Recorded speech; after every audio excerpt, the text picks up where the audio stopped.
예. 지금 류림 체제 방심위가 무리한 심의를 해서 지금 29건이 법원에 갔는데 29전 29패예요. 알고 계시죠? 네. 어떻게 생각하세요? 최종적인 지금 법원의 뭐 판단을 받아봐야 될 것 같습니다. 본안 판단을 받아봐야 될 것 같습니다. 아이 그 얘기 집행정지에서는 29연패는 한. 아니 어쨌든 집행정지 당했잖아요. 예. 일단 29전 29패잖아요. 안 창피합니까? 답해 보세요. 위원님들이 심의한 거에 대해서 제가 좀 판단하기는 그렇습니다. 뭘 위원들이 심의했다 그래요? 최광호 방송심의국장 답해 보세요. 29전 29패 또 뭐 본안소송 간다 뭐 이 말 하지 말고 어떻게 생각하세요? 이런 일이 방심위 사상 있었어요? 29전 29패 있었습니까? 그냥 짧게 답하세요. 없었습니다. 네. 권익보호국장 마이크 닫고 답해 보세요. 29전 29패 창피하죠. 그런데 이런 일이 과거 방심위에서 있었습니까? 이렇게 많은 소송은 없었던 걸로 알고 있습니다. 아니요. 소송 이전에 편파 심의, 표적 심의, 잘못된 심의가 있었으니까 소송이 있었겠죠. 그렇게 말 돌리지 마세요. 창피하죠. 그런데 이런 일이 과거에 있었냐고요. 29전 29패 있었어요, 없었어요? 없었습니다. 예. 정책연구센터장 답변해 보세요. 그래도 좀 객관적인 입장이잖아요. 29전 29연패 이런 일 있었어요? 네, 없었습니다. 네. 우선 질의하기 전에 가장 중요한 거 하나 묻겠습니다.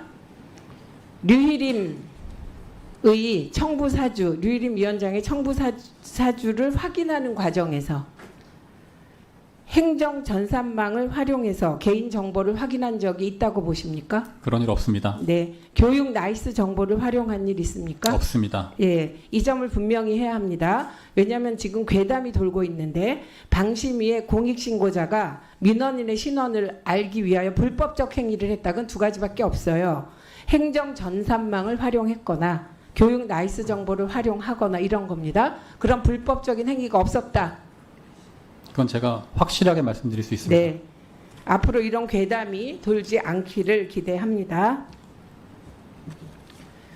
제가 이 과정에서 핵심이 몇 가지가 있는데요. 가장 중요한 게 류희림 위원장의 청부 민원 행위겠죠. 근데 그게 밝혀지지 않았잖아요, 아직. 네. 예, 수사를 안 하니까.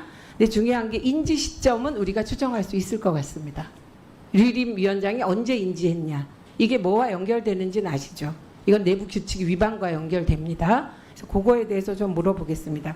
문제 9월 14일 2023년 예, 종편 보도팀장이 장경식 단장에게 이상하다라고 보고했죠.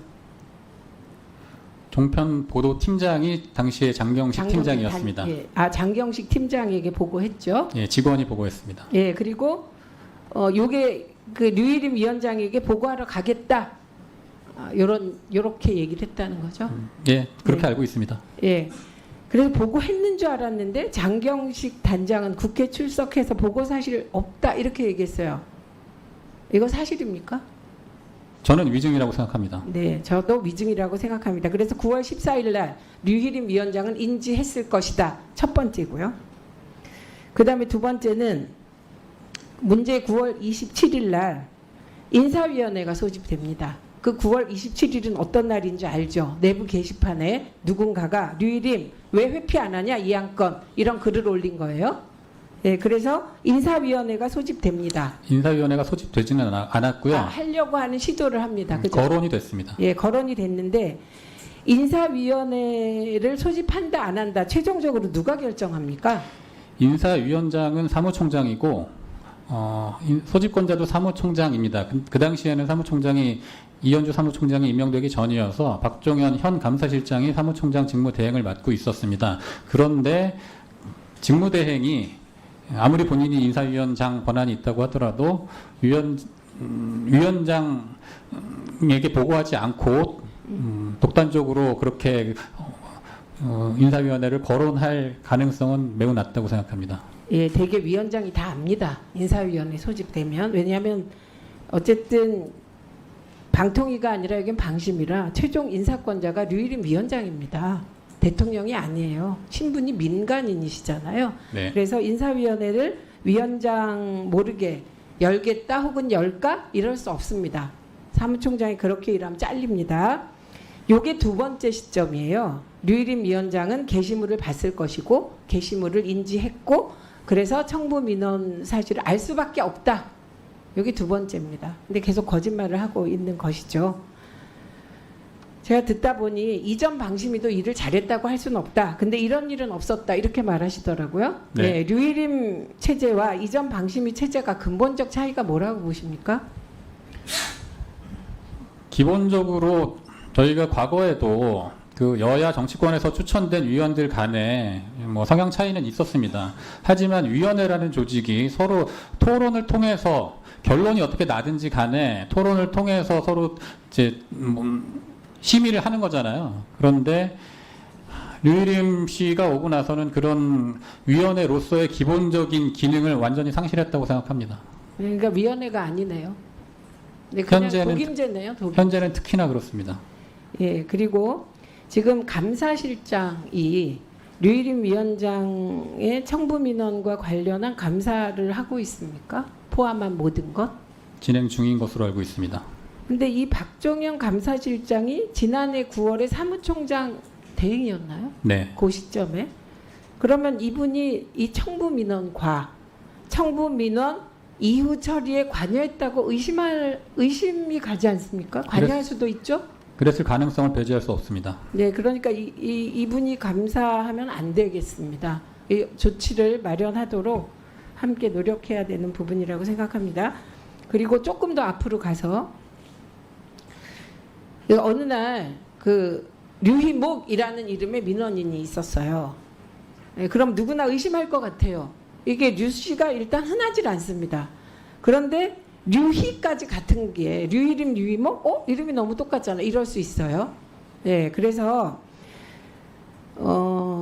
방심위 내부 담당 직원이 이 민원 사주라고 알려진 청부 민원에 대해서 인지하게 된 경위에 대해서 설명할 수 있는 한 짧게 설명해 주십시오. 누구였든지 간에 그 이름을 보면은 궁금하네 하고 구글에 검색을 해보겠죠. 그래서 구글 검색 결과에 쌍둥이 동생이라는 게 확인이 되고 단지 기사만 본 것이 아니고 그분이 일하고 있는 이렇게 유교 관련 선비 무슨 문화원 내 이메일 계정 그 도메인이 같았던 것까지 아마 확인을 했다고 전 들었습니다.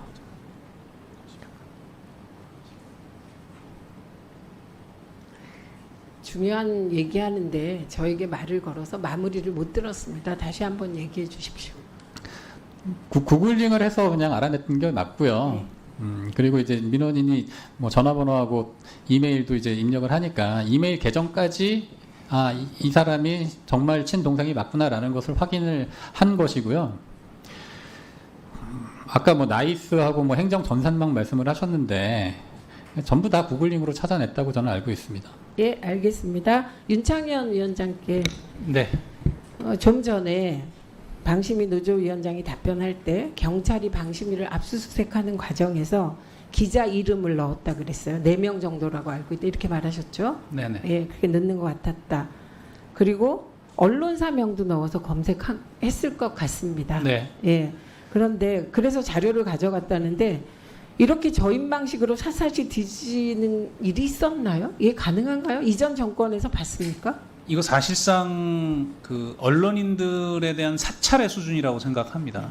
왜 문제가 되냐 하면 검찰에서 최근 그 통신정보를 무더기로 조회해서 문제가 됐던 것과 같은 연장선상에서 이런 식으로 사실 이 아마 검색했다는 언론사들이 이 유일임 씨의 민원사주 의혹에 대한 보도를 했던 언론사들인 걸로 저는 알고 있습니다. 관련 사안들을. 그러면 누가 언론사에게 제보를 했는지를 찾아내겠다는 의도라고 보고요. 그것들은 언론의 입장에서 보면 이렇게 공익신고자들의 신고를 받아서 보도를 했을 때 취재원들을 수사 과정에서 이렇게 샅샅이 뒤져서 노출을 할 수밖에 없는 상황이면 언론 자유를 지킬 수도 없고 정상적인 언론 보도를 할 수도 없는 상황으로 이어진다고 생각합니다.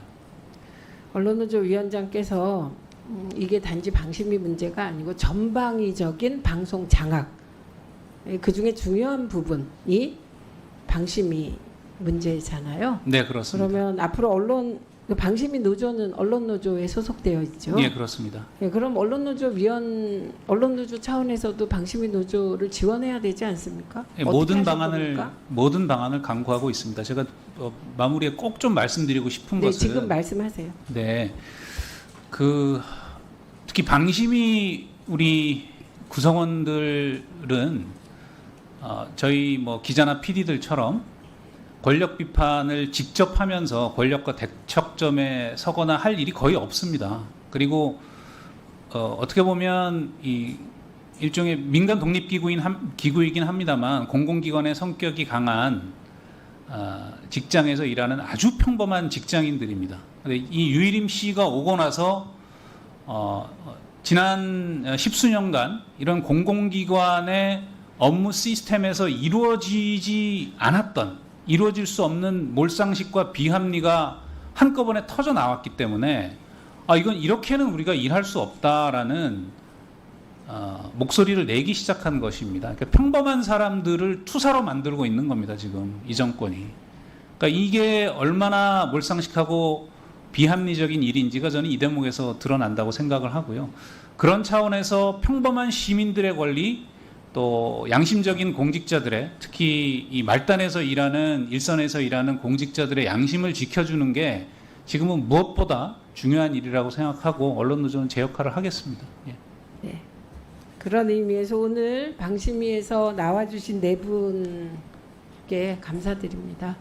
혹시 추가 질의하실 위원 계실까요? 잠시 주목해 주시기 바랍니다. 구독자분들에게 특별한 선물을 준비했는데요. 제가 항상 여러분들께 강조드리는 말씀이 있습니다. 이슈와 뉴스만 꾸준히 챙겨보셔도 충분히 돈을 벌 수 있다고 말씀드리는데요. 여기 보이시는 채널의 영상을 보시면 어떤 생각이 드시나요? 그냥 눈에 보이시는 뉴스와 영상만 보시고 아무 생각이 없으신가요? 그렇다면 저는 잘못된 것이라고 말씀드리고 싶습니다. 그 이유가 무엇이냐면 제가 8월 초에 뭐라고 말씀드렸나요? 지금은 바이오에 관심을 가져야 한다라고 뉴스만 보고 넘기지 마시고 투자를 직접적으로 생각해봐야 한다고 말씀드렸는데요. 이런 썸네일들과 영상을 통해서 충분히 구독자님들께도 전달이 되셨을 겁니다. 이런 바이오 이슈가 되었을 때 부자들은 어떻게 생각할까요? 바이오 관련주는 무엇이 있는지, 어떤 종목이 가장 좋을지, 어디에 투자해야 돈이 몰릴 수 있는지 자연스럽게 생각한다고 말씀드렸습니다.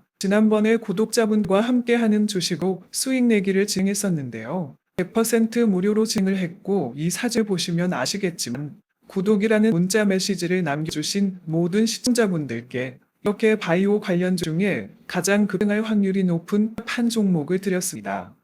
8월 13일에 오정 바이오를 추천해 드렸습니다. 여기 나와 있는 사진을 보시면 정확히 얼마에 매수하고 어떤 종목을 사야 하는지, 어느 지점에 파야 하는지 이런 부분들까지 여러분들에게 정확히 알려드렸는데요. 실제로 많은 분들께서 수입을 보셨습니다. 오른쪽을 보시면 아시겠지만 8월 13일에 오정바이오를 소개해드리고 나서 실제로 며칠이 지나지 않고 이렇게 주가가 상한가가 되었습니다. 당시에도 굉장히 많은 분들이 제가 드린 종목으로 수익을 내셨습니다. 지난번과 똑같이 구독이라는 문자를 보내주시면 이번에 이슈가 되고 있는 주식 중에 앞으로 대장주의 고시를 하면서 주가가 가장 크게 상승한 한 종목을 시청자분들에게 문자로 종목명과 사고자 하는 시점을 모두 알려드리겠습니다. 이 영상을 보시고 계시는 시청자분들 중에 종목이 궁금하다 하신 분들은 남녀소 시간대 상관없이 이렇게 상단의 번호를 항상 남겨놓고 있습니다. 전화번호 010-5638-2209 똑같이 무료 급등 주식 문자를 보내드리겠습니다.